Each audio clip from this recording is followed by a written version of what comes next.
Welcome to video 3, Disbursements Part 1. We're on the home page.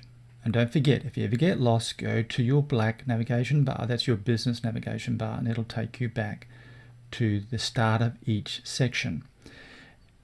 We want to go to Payers. You can right click and open in a tab, or you can actually open it over the top of the home page. So if we do that, we've already put in our list of payers. That's our buyers that we've actually got properties with. You can sort that through the headings, and then we're going to go through 200 Queen Street, Australia. So we need to open this as a separate tab, which we've already set up disbursements for. So these disbursements, of course, when you first use the program, you haven't got these entered for the very first time, so you must set these up, and they relate to the disbursement sheets. So you must fill that disbursement sheet out because everything relates to this sheet, and it also is your master record, the original setup of the property. And now it does have those setups in here as the originals. It'll have it in the date in the disbursement ledger. You can go back to the very first one, so you have got a electronic copy of that as well. But it's a must when you're first starting to actually have these set up, because you need to know, okay, I'm collecting this. You can see there from mortgage 1, we're using a default setting here, and everybody has found this the best way. Most other people have found the best way to run this through so it runs through their accounting package, and this will become very useful at a later stage. When you go to 200 Queen Street is the address - mortgage 1, because you might have 3 payments to go into that particular property. You can add 4 mortgages if you had them, but it's mortgage 1, mortgage 2, mortgage 3. It is specific to 200 Queen Street. That's why it's done like that. And you can see that's $500. Maybe I wanted $400 in mortgage 1 and $100 in mortgage 2.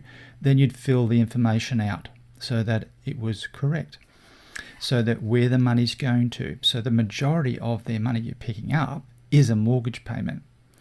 So it takes care of it, because that particular payment doesn't go into your business account. It goes through your trust gateway.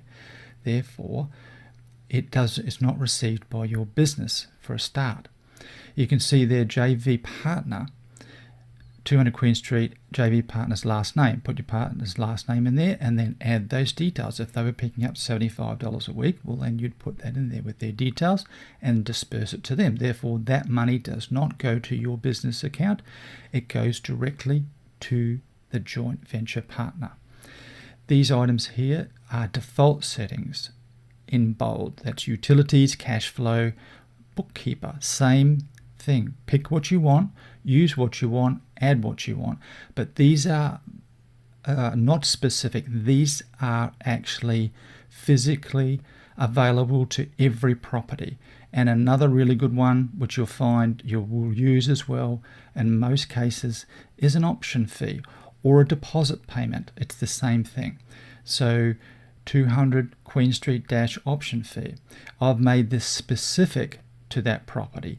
So then you can, if you make a disbursement as a separate line, you then can, at the click of a button, you can, at any date range you can pick, you can actually get a statement for how much that property has accumulated in option fees.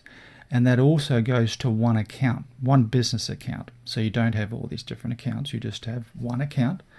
So you could set up, depending on which way you'd like to run your business, one for utilities, one for cash flow, one for a bookkeeper, and one for an option fee. As an example, you might cut that down to 3.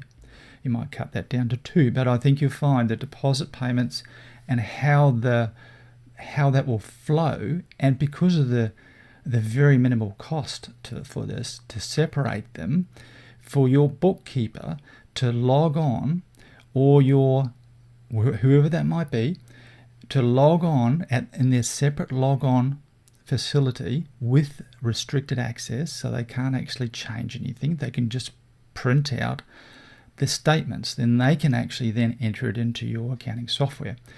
That will be something that we're working on as automated. at a later stage. But you can see from here that I've actually picked out of the list 200 Queen Street option fee. So I've entered that and I've made it available only to this property.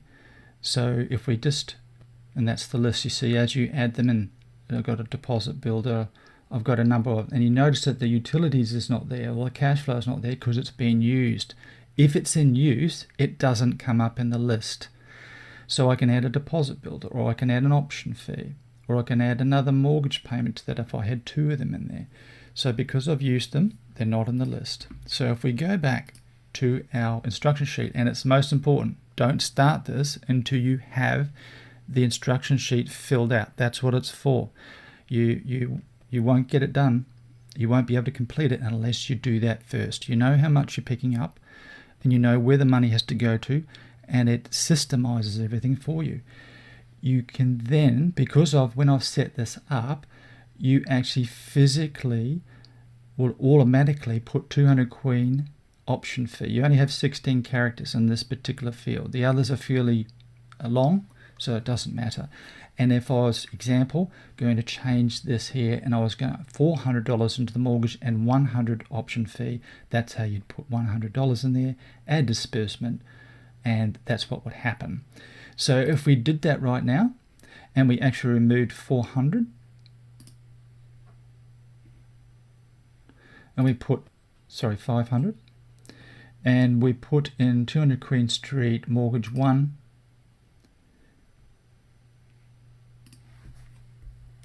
$400, add disbursement, it adds successfully. I wanted an option fee out there of $100. Oops, I clicked it before it actually got there. I was too quick for it. It added it automatically. So you can see there that I'm collecting $675, and because I have left the receives balance as my cash flow, and make sure, read the notes in the instruction sheets, make sure the cash flow is your business account, so that if you click receive balance, make sure that's the last one you enter. So when you receive that cash flow, it goes into your business account. It will only work on your business account. So that's the only stipulation. If you noticed, the whole amount is $675 as per the sheet. I'm picking up $675, and you've got a total of $589. And therefore the balance between the two less the fees is what you will get as your balance, and therefore you don't have to think about it. Okay, so we've given you an overview of what it looks like. Now we have to actually show you how to enter these individual disbursements.